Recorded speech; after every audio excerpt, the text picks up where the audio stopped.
देश की वो काली अंधियारी रातें जब हमारा देश गुलाम था, जंजीरों में जकड़ा गया था इस सोने की चिड़िया को।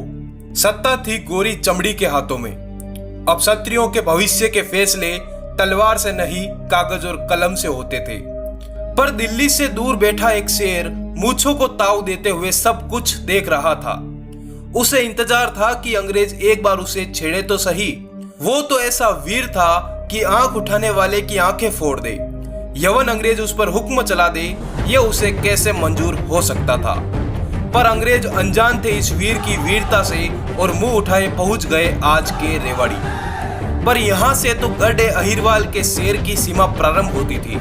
3000 की पैदल सेना, 87 गांवों का सरदार था वो। बड़ी जागीर शेरशाह जिगर, हरियाणा का सूरमा।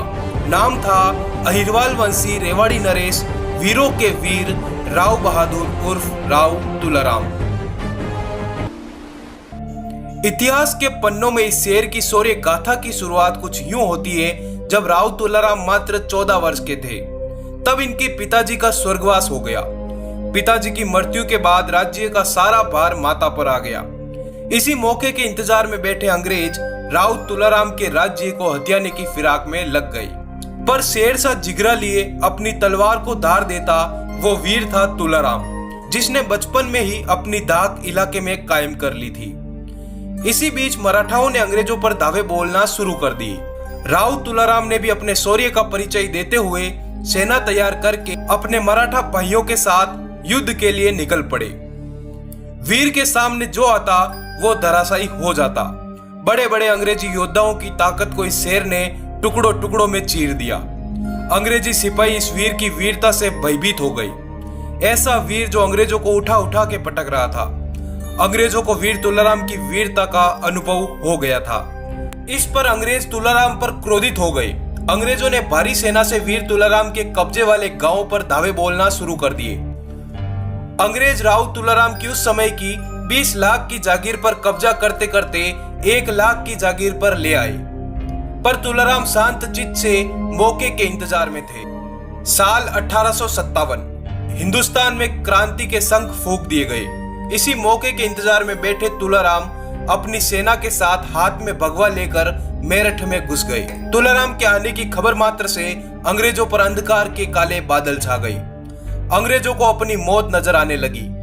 राव जी ने मेरठ से 30 अंग्रेजों की गर्दन धड़ से अलग करके युद्ध घोष का ऐलान कर दिया और अंग्रेजी हिंदुस्तानी सेना को भी अपनी सेना के साथ जोड़ लिया और निकल पड़े दिल्ली की तरफ। दिल्ली में राव की सेना ने अंग्रेजों पर कहर बरसाना शुरू कर दिया। एक टुकड़ी को लेकर राव ने अंग्रेजी जेलों पर धावा बोल दिया और 600 राष्ट्र भक्तों को आजाद करवा दिया। राव तुलाराम ने सेना को आदेश दिया कि वीरों की आजादी का समय आ गया है। गोरी चमड़ी की गर्दनें धड़ से अलग कर दी जानी चाहिए। इसी ललकार के साथ हजारों अंग्रेजों की समाधियां बना दी गई। इसी के साथ राव जी को लगा कि अपने राज्य को भी आजाद करवा दिया जाना चाहिए। इसी गरज के साथ 17 मई 1857 को 500 यादवों की एक सेना के साथ राव तुलाराम ने अपने राज्य के अंग्रेजों पर धावा बोल दिया। तहसीलदार की टांग पकड़कर उसे कुर्सी से हटा दिया और अंग्रेजों द्वारा लूटा गया खजाना अपने कब्जे में ले लिया। राव जी ने यादवों की सेना के साथ मिलकर पूरे क्षेत्र में अपनी जीत का भगवा बुलंद किया और अपने आप को रेवाड़ी, बोरा, शाहजहांपुर सहित 421 गांवों का राजा घोषित कर दिया। यही शंखनाद के साथ राव तुलाराम राय बहादुर बनते हुए मस्तक पर तिलक, माथे पर केसरिया, हाथ में तलवार लेकर ललकार दी कि मैं और मेरा राज्य आजाद है, हम यवनों के गुलाम नहीं हैं। इस ललकार की गूंज इंग्लैंड में सुनाई दी। अंग्रेजी शासन को हिलाकर रख देने वाले इस वीर के खिलाफ इंग्लैंड से वारंट जारी किया गया। इसी के साथ 2 अक्टूबर 1857 8000 की अंग्रेजी सेना के साथ मेजर सोवर्स ने राव तुलाराम पर हमला किया। पर वीर ने सबको अपनी तलवार की धार से परिचित करवा दिया। इस हमले का करारा जवाब देते हुए राव ने 16 नवंबर 1857 को अंग्रेजों पर दोबारा हमला किया और ऐसी तलवार घुमाई कि कर्नल जॉन ग्रांट और कैप्टन वोलेस के सर धड़ से अलग कर दिए और अपने इलाके के आसपास के गांवों से अंग्रेजों को खदेड़ दिया और कनीला, बवाल, फिरोजपुर, जिरका को अपने राज्य में मिलाते हुए जीत का भगवा बुलंद किया। इसी का जवाब देते हुए 3 दिन बाद अंग्रेजों ने 25,000 की बड़ी फौज लेकर नाभा, कोरथल, जिंद, पटियाला की फौजों को साथ में मिलाकर रेवाड़ी पर हमला किया। इस बड़ी फौज और हिंदुस्तानी राजाओं के धोखे के चलते रेवाड़ी राज्य राव जी के हाथों से निकल गया, पर जिगरे में अभी भी फौलाद भरा था। इसी फौलाद के साथ राव साहब पहुंच गए राजस्थान। राजस्थान में राजाओं की सहायता से रूस जाने का निर्णय किया गया।